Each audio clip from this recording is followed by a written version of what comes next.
Wow, honestly, what in the world was that? Jeez. Waited all this time for hockey to restart as Ranger fans, and what do we get? That quickly, that fast, it's all over. Hurricanes, defeat the Rangers. Gone. Dunsky. Done. See you later, alligator. Over.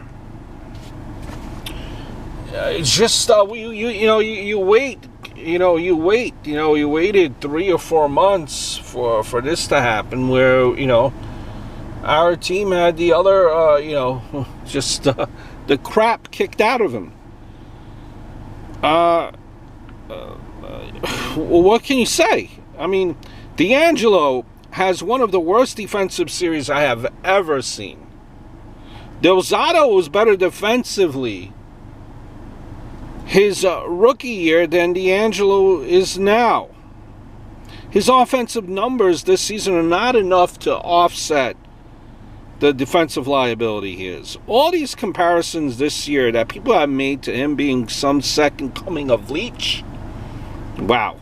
Leach was a two-way player who played on the penalty kill. Rangers, they need defensemen that can play defense. The team is too young to make a financial investment into a player who had one good offensive season. They should build a defense around a player whose biggest weakness is defense.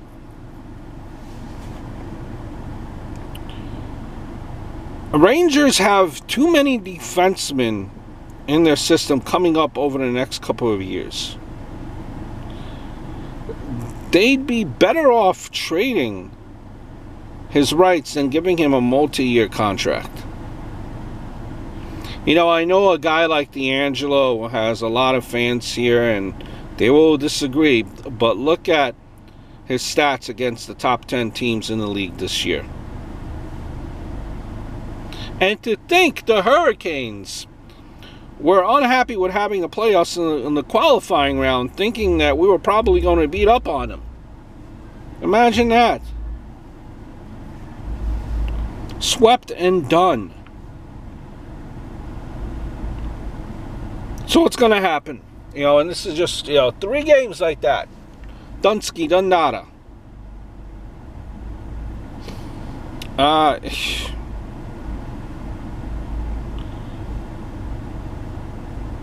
Chris Kreider, a veteran Rangers winger, looked like a completely different player in this one.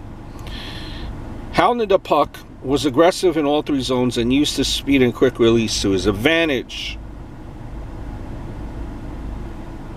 He got us, on the board early in the second period.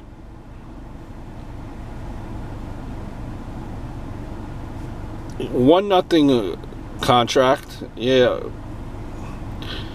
Kreider is going to be a guy that's going to be leaned on heavily by the organization to be that veteran voice in that locker room.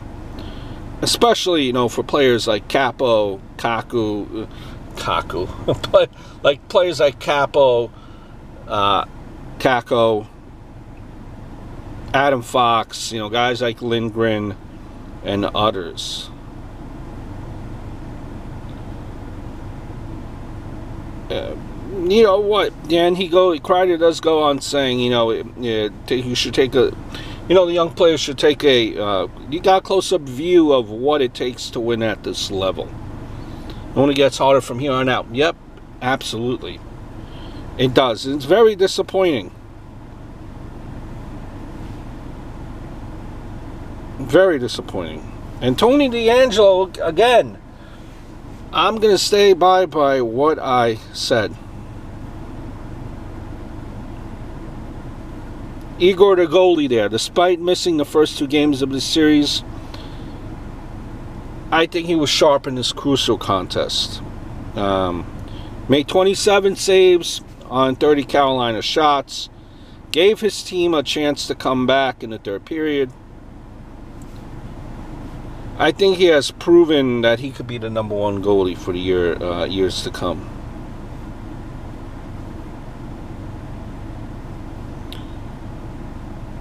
Listen, the Rangers, they're a very young team.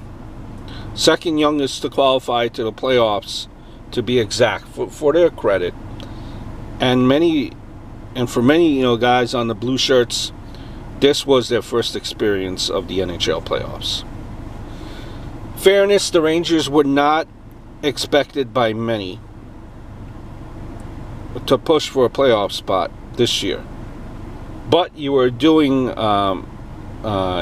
just that before the coronavirus, forced the league to suspend play for nearly 5 months, which is, I think, ideally what killed, the momentum of this season. But, guys like, again, Lindgren, Igor, Kaku, Fox, I think they're going to be able to learn from their experiences against Carolina and use that going forward. But what can you say? Just, it really just kind of takes you by surprise, and you didn't expect it to be this non-competitive. I hope all is well.